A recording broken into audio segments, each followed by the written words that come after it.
What's up, guys? We're here back at Tsukushi on the beach. Someone had asked in regards to how to take care of your knife, whetstone maintenance, knife maintenance, and how we do it here at the restaurants. So here at Tsukushi, we have several different knives. We have Western style knives, the Japanese style knives. We have a diamond steel, or a what else knows as a regular steel. What's up, Tuan? Welcome back. So the knives in which we have, we're going to sharpen today, is your typical chef's knife. So this is a house knife, little Dexter, get from anywhere else, costs 20 bucks, yay. We have my favorite shun right here, which is straight edge, nice dual side, so this can be sharpened a little differently. And then one knife we're not going to sharpen today is our Kiwi. So this is a Kiwi branded knife that you'll find at most Asian restaurants, guys. These are 4 bucks. So people always ask, you know, what's your favorite knife? What's the best bang for your buck? What's the best knife for any chef to use?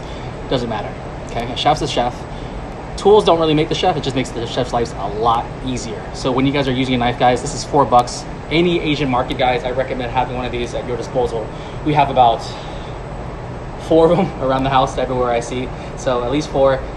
You don't need that many in your house, guys, but this is great, versatile, nice to have. And if it ever gets broken, because it's pretty weak, it's pretty, you know, it's pretty flimsy, guys, but it's a great universal knife to have. Buy a new one. It's 4 bucks, okay? These are 20 bucks, you know, at your local market. And my shun, I'm not going to discuss. Okay, so what's so important versus a whetstone and a steel, okay? So a steel is used to realign your knife. So whether you're left-handed or right-handed, so your edge, this double edge, right? It's going to go right or left depending upon how you use your knife, if you're right-handed or left-handed, like that. So especially if you have a single edge knife, same purpose, guys, you're gonna have to realign that knife some way, somehow. So with a whetstone, so this one's more of an expensive one, guys. This one actually, it's used to polish and to sharpen, and I'll discuss that later. There are other grits that other stones have that are used for different purposes, and we'll get to that later. And also with steels, again, guys, so you have your normal steel, and then you have your diamond steel. So what makes these two different is that a diamond steel is a little bit more fine, so therefore it'll realign the knife a little bit better than your typical steel, and it actually will sharpen a little bit if your knife is a little dull. However, if you have no edge whatsoever, a diamond steel won't do jack for your knife. So that's one thing you have to really mention. All right, so most importantly about a whetstone, W-H-E-T stone, not W-E-T stone. Whetstone is that they can be oil-based or water-based, meaning that how do you keep them lubricated, for lack of a better word, because if you go onto a dry whetstone and sharpen your knife, you're gonna ruin your edge. Okay, so right here, guys, we got a little nice messy third pan. Okay, typically this always sits in water for us, so we let it soak so that way it's always nice and safe for us to use. So once we're ready to use it, guys, take out the water and it's nice and wet again. So for a French knife, guys, we're gonna go across as such and repeat that motion. So it's about a 20-degree angle, as most textbooks say, right? It's going to be 2 pennies. So how do you do that, guys? Basically put it on, press it against the edge, and you're going to feel it ever so lightly, give it some resistance. So where it resists is where that 20-degree angle is, so to speak, okay? So be careful not to cut yourself. So we're going to the edge to edge, okay? Now, if your whetstone isn't big enough, guys, you're going to do this in 2 parts. What's up, Hector? Good, chef, how are you? So good missing you guys for sure. So I might shout out to all my friends that I see here. Thanks for commenting, guys. Thanks for joining us. So as you're sharpening, guys, so apply pressure as you're going down toward your knife, okay? So we're gonna go both directions, to the left and to the right, or depending on how you're seeing it, guys. So again, applying pressure down, boom.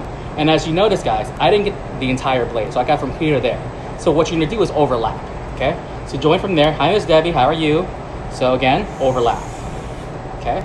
So again, start from the edge, 20-degree angle, applying pressure down, and overlapping it to where you missed, okay? We're gonna do this consistently the same direction for each side. So we've done it twice so far, guys. So here's 3, 4, and 5, okay? So what I've done, guys, I've given an edge back to one side only. So you gotta repeat this on both sides. So again, when you're repeating this, guys, the whetstone got dry again. We gotta put this back into the water. Get it moist again, guys, pull it out, for lack of a better word. I know there's a joke in there somewhere, guys. So again, that was 5 times on each side. So now we're gonna repeat the same process on the other direction. So this time, because I am right-handed, guys, so I ended up pulling. This time I ended up pushing. So applying pressure back down 20 degrees, you're gonna find out where that blade is. Go across, again, overlapping it. So you're ensuring the fact that the entire blade gets sharpened. That's 2, that's 3, here's 4, and finally 5. Now, the more times which you do this, the better edge in which you'll get. I'm just doing a little quick tutorial. 5 times typically is not enough. This knife already has an edge. So once it has an edge, guys, it doesn't always mean that it's going to be straight because, well, depending upon how you're right-handed, left-handed, how the pressure applies, you'll have an edge, but it'll always be straight. To guarantee that you have a straight edge is to use a steel. So a lot of people do it many different ways, whether you're going towards you or you're going away from you. It's whatever you're most comfortable with, okay? A couple strokes here and there is all you really need. So that's a regular steel. Again, with the diamond steel, guys, same difference. A couple strokes down, up, and down. Voila, okay? So how do you know your knife is sharp? Well, we'll demonstrate that later, okay? Now, next up, let me get this re-wet again. Now I have my shun. So as you can see, guys, the knife is going, it's perpendicular to me. Now I want it to, or parallel. Now it's perpendicular to me. This time I will not do that stroke. I won't go up and down. I'm gonna go forward and back, and I'm gonna go the direction of the blade. So what that means is, okay, so as I'm going, I wanna apply pressure as I'm going down, and I want the knife to be straight, okay? So because this is a straight edge knife, it doesn't have a curve like most French knives do, I'm not gonna give the same support, so to speak, okay? So the edge is going away from me. I'm gonna apply pressure down to get the edge, okay? As you can see, it's really close, kind of dirty right here. Watch this, okay? So I'm gonna go down, and only applying pressure as I'm going down the blade. You don't wanna apply pressure as you're going toward the blade, because, well, then you're gonna ruin your knife, okay? So again, going flat as you can against the edge and pulling down, okay? And as you can see, guys, a little dirty right there, okay? Now we've gotten a little bit cleaner than what it was, okay, guys? Again, repeating the same process. Hey, Patrick. Hey, Jose. Thanks for joining me today, guys. Okay. So again, applying a pressure downward, okay? So I'm only gonna push down when I'm going back. When I'm going up, release my pressure, okay? Down, back up, down, back up, down, back up, okay? And here, you can kind of go move to your right, to your left, guys. What's great about this process is, you know, with going the other way, you kind of have to keep count and keep track as to what you're doing with how many strokes you've done. This one has a little bit more leeway, although it is a more difficult way to sharpen your knife. Okay. So that little brown blackish stain I had on my knife, pretty much almost completely gone now, okay? So what I'm gonna do is touch up on these areas that I missed by applying pressure back again. Before I do that, I'm going ahead and get it wet again. Okay. Again, so I see where I missed a spot there, right, guys? So again, apply pressure down, down. Again, applying pressure only as I'm going down. When I go up, I'm gonna go and release that pressure back, okay? Go back over here. And the reason why I'm doing it this way, guys, because it is a straight edge knife, and look, magic. It's pretty much almost gone, okay? So now we're gonna go the opposite direction now. Okay, getting it wet again. All right, this time, guys, I'm gonna apply pressure. Hey, Miss Courtney, welcome back. Let's see here. No, Hector, I'm not gonna sharpen your knives.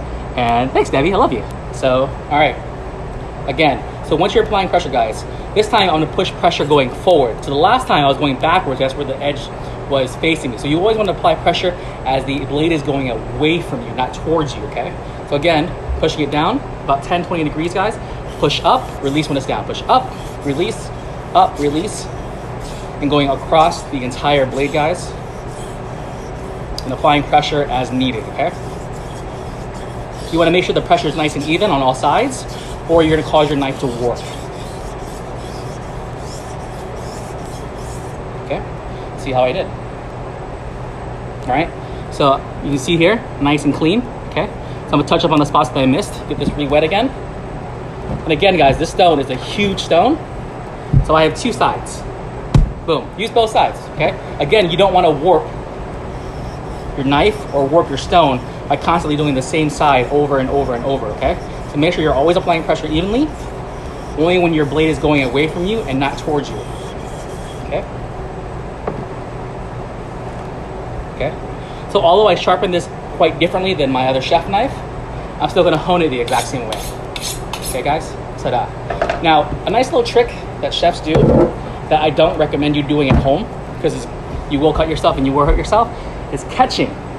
Well, the knife catches on the back of your nail, okay? If it stops, that means it's sharp. If it keeps going, that means it's dull, okay? Don't do that at home. That's what we do here at the restaurant. That's what most chefs do. Otherwise, take a tomato, a carrot, an orange, a piece of paper, cut that, see how smooth it is for you guys. Otherwise, that's my little demo here today in regards to how to sharpen with your knife with a whetstone versus a steel. Here at Sakushi on the beach, we are still open at 4 o'clock for your to-go and deliveries, guys. Thanks for watching. I really appreciate it. I miss you all. Can't wait to get back to normal, and I hope everybody has a safe and happy Friday. I'll talk to you guys soon. Let me know what else you guys want to see me do other than make a fool of myself, and have a great weekend. Happy Easter, guys. Bye. Come on.